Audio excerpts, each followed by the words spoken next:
All right, now we are going to talk about the model card. Da, da, da, da. Now, you may be thinking that this doesn't sound particularly exciting, and I gotta be honest with you, you would be right, at least partially, but you're also partially wrong because there's a really interesting aspect to the model card. Let me explain. First of all, model cards were proposed in this 2018 paper by Google researchers, and the title of the paper sort of gives away what they are about. Model cards are for model reporting. Okay, so what does that actually mean? Well, it's explained more in the abstract here. More and more machine learning and AI models are being released and are being used to perform important tasks. Everything from law enforcement to medicine to education and employment. And in order to make sure everybody knows what the intended use cases are of models when they're released and minimize their usage for contexts which they're not well suited for, the paper authors recommend that new AI and machine learning models be accompanied by documentation detailing their performance characteristics. And what is that documentation called? The model card. And so that's what a model card is. It's a big old document that describes all sorts of important details about a model, including things like the model's purpose, such as its intended and non-intended use cases. So it could be a model that's designed for sentiment analysis or classification tasks, or image generation, or text generation, or all sorts of different things. Its training details. So how the model was trained, what data it was trained on, how much data it was trained on, if it was fine-tuned for specific tasks, its evaluation results. So after the model was created and trained, the creators would have evaluated it, tested it to see how it performed. So we want that information in the model card so we can see, oh, this model is very good for this task or very bad for this other task. And perhaps most importantly, safety information. So the model card is supposed to include observations, ethical considerations, and the risks that the model might pose. And so just remember that. The model card is a big old document. And it's generally going to cover the purpose, the training, the evaluation results, and safety information.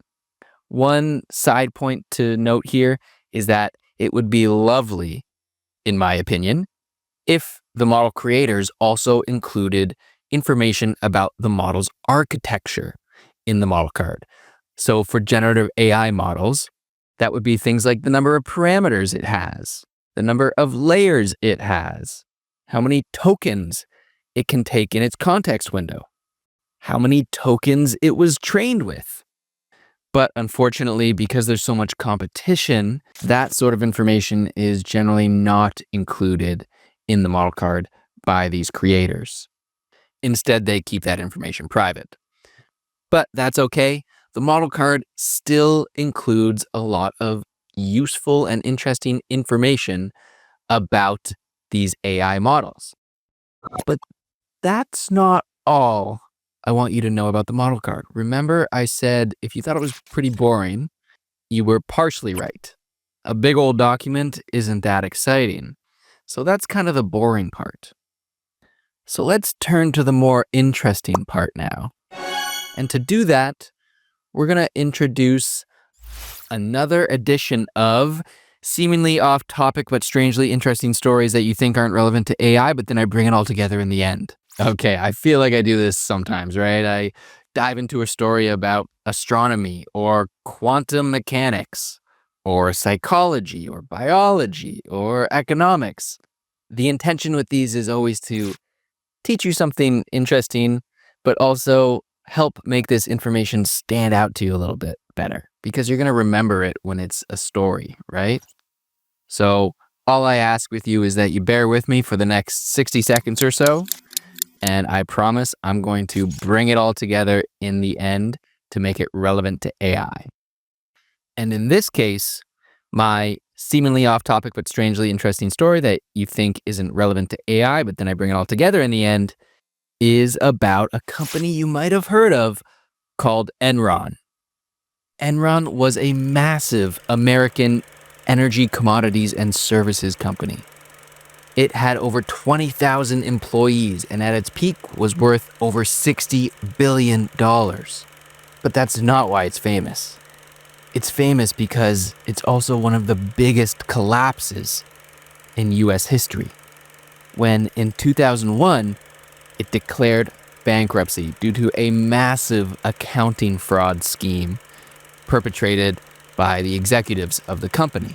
Over 20,000 people lost their jobs, and there were over $74 billion in losses. It was an absolutely massive shock to Wall Street.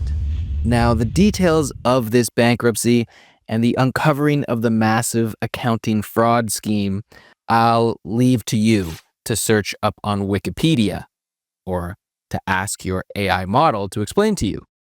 But the short version is that the executives at Enron knew they were in trouble. They'd taken out a lot of debt in order to build things, but because the economy was struggling at the time, those things weren't actually worth what Enron had paid for them. For example, maybe they spent $1 billion on a power plant, but by the time the power plant was actually up and running, it was only generating enough money to make it worth $400 million. So that means they've essentially lost $600 million on that power plant. So what did they do? They created something called an SPE and transferred the $1 billion debt to that SPE.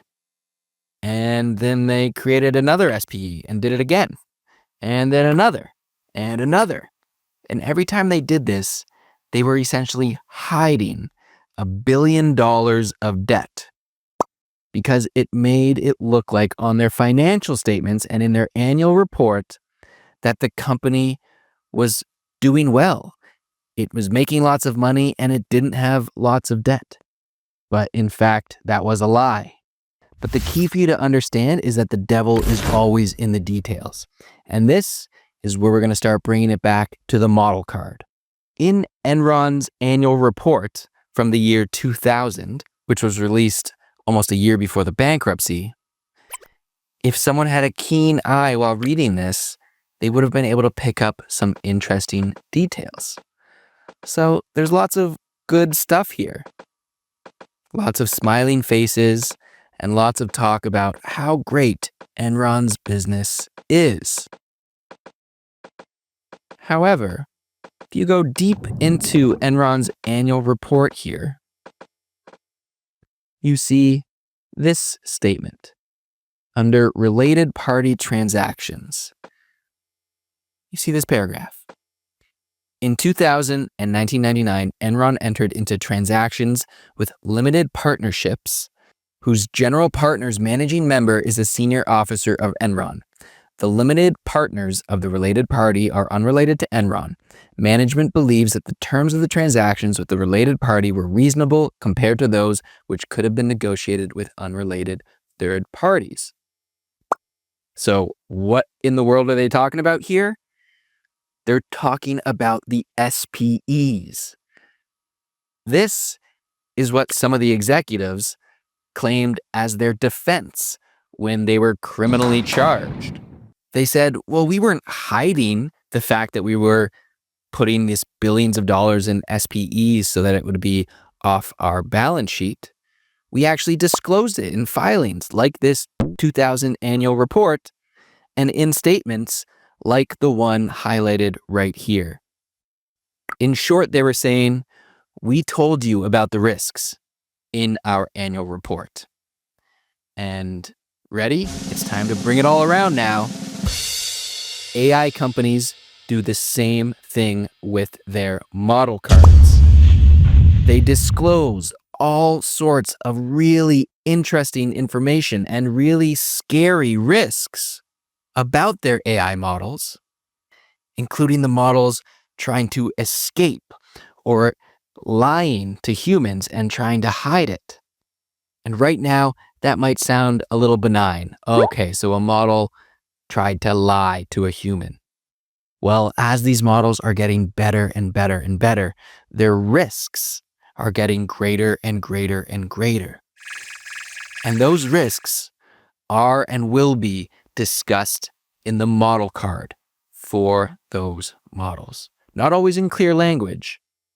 You often will have to read between the lines, just like you would have to do in order to understand what the Enron executives are trying to say here with this statement. But I promise you that reading the model card for new models, particularly frontier models, is going to be one of the most important and one of the most interesting things that you can do as a member of this AI community now. And so in the next lesson, we're going to take a look at the model cards for some of the big models. I'll see you there.